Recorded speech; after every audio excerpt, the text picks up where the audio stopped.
l'adversaire. Pierre-Olivier Zappa. Fanny, c'est lundi. Qu'est-ce qu'on pose comme question? Qu'est-ce que PO a fait en fin de semaine? Qu'est-ce que t'as fait en fin de semaine, PO? Grosse fin de semaine, Richard, Stéphanie. Écoute, j'ai fait mille affaires, Richard.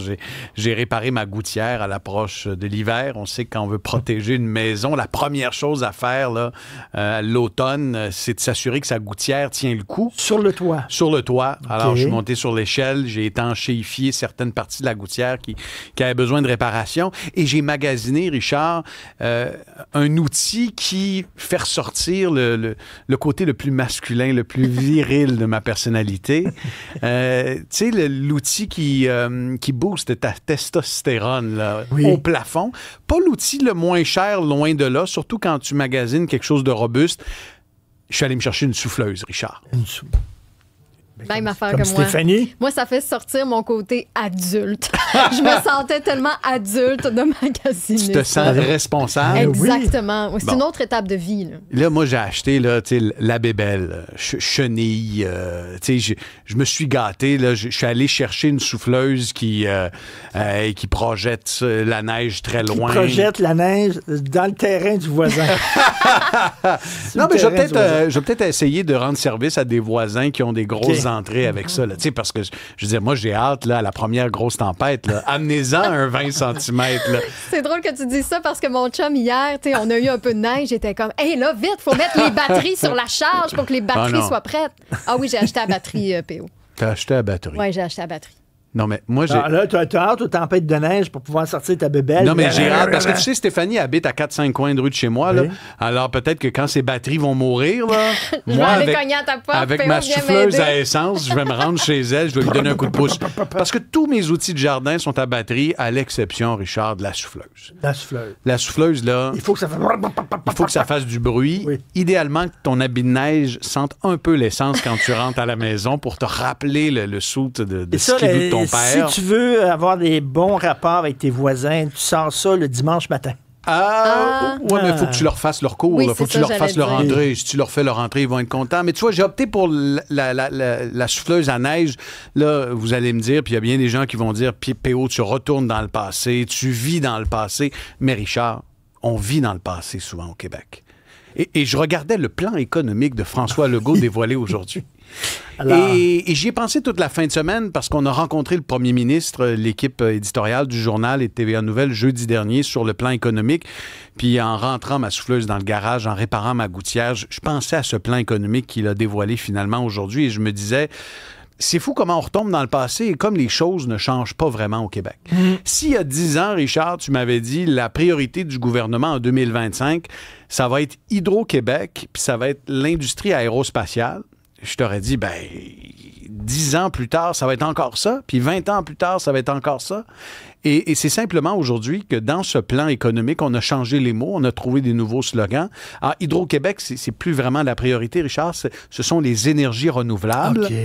Et si je te dis l'aérospatiale, ça fait très 2015, ça, très 2010. Ça va être IA. Non, ça va être la défense. OK. L'industrie militaire. Ah, ben Parce oui. que Bombardier, avec Saab, modifie ses jets d'affaires pour en faire des jets militaires. Puis c'est plus sexy aujourd'hui, en 2025, de dire défense militaire. C'est le mot à la mode. C'est aussi un des thèmes chers à Mark Carney. Donc aujourd'hui, honnêtement, j'ai pas été très impressionné par le plan économique lancé par le gouvernement Legault. Très interventionniste, hein? Et il s'assume. Encore, on va signer des chèques encore, là. Il s'assume, mais écoute, c'est qu'il n'y a rien de neuf dans ce qui a été proposé aujourd'hui. On aurait pu s'attendre à un coup d'éclat. On est devant un gouvernement qui est en perte de vitesse, qui est en chicane avec tout le monde. Alors, si vraiment on veut orienter la discussion publique sur les enjeux économiques, alors sortons des sentiers battus. Amenons de nouvelles idées sur la table, attirons de nouveaux investissements. Aujourd'hui, ce qu'on fait, c'est qu'on nous rappelle qu'il y a un an et demi, on avait annoncé qu'Hydro-Québec allait investir 200 millions de dollars et qu'on allait créer 35 000 emplois. On nous rappelle que le gouvernement fédéral, au cours de dans son dernier budget, veut donner une priorité à la défense et qu'on a des fleurons québécois dans le secteur de la défense, mais il n'y a aucun levier qui est activé par le gouvernement Legault pour soutenir ou favoriser l'essor de ces joueurs-là sur la scène internationale. Pire, Richard, regarde, j'ai le document, le pouvoir québécois. Le pouvoir québécois, c'est la vision économique du gouvernement Legault, 54 pages. Et regarde, j'ai fouillé avec Mario Dumont. Écoute, j'ai fouillé, page 50, deux paragraphes sur la filière batterie.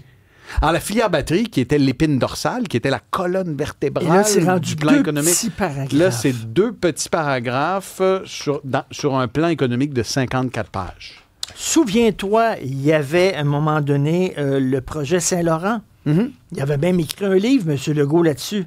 Transformer la vallée du Saint-Laurent en nouveau Silicon Valley. Ça a fait pout.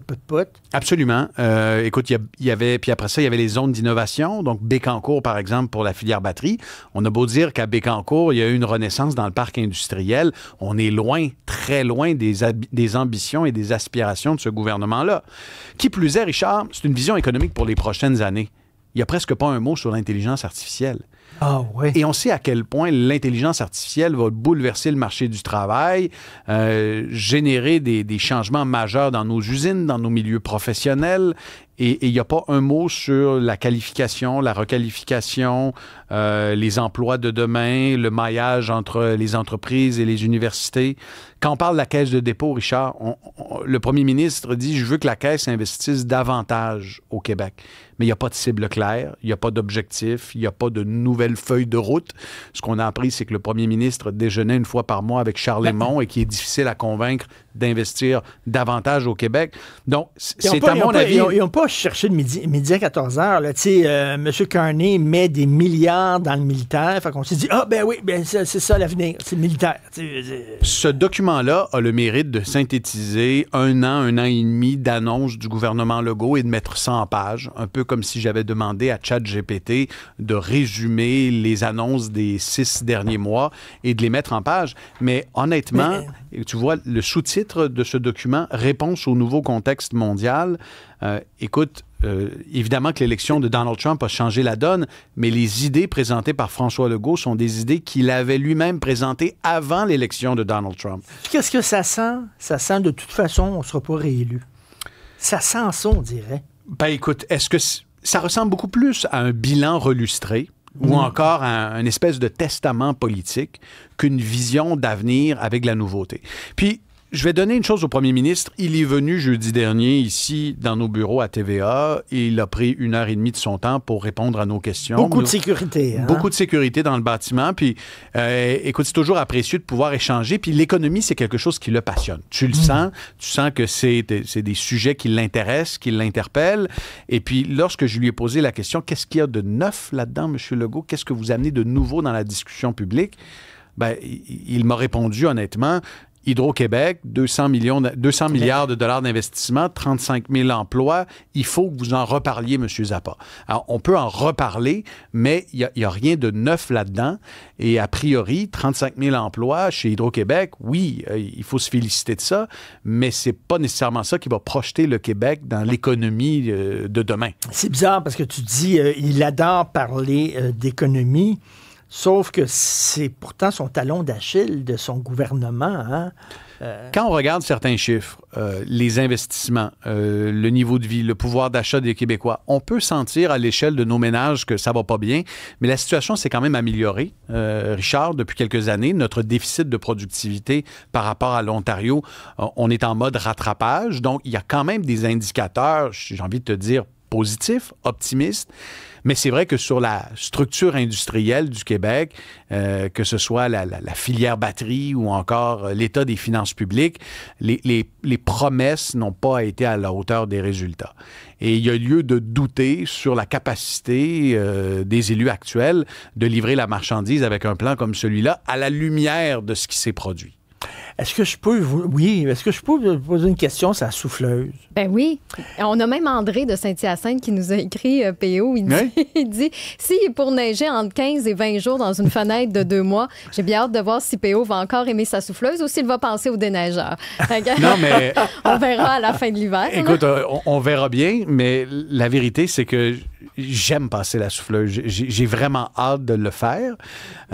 Et surtout, j'ai vraiment hésité avec un modèle électrique, mais je préférais un modèle fabriqué en Amérique du Nord, plus robuste, les modèles électriques, j'ai vu qu'il y avait beaucoup de plastique, du plastique chinois.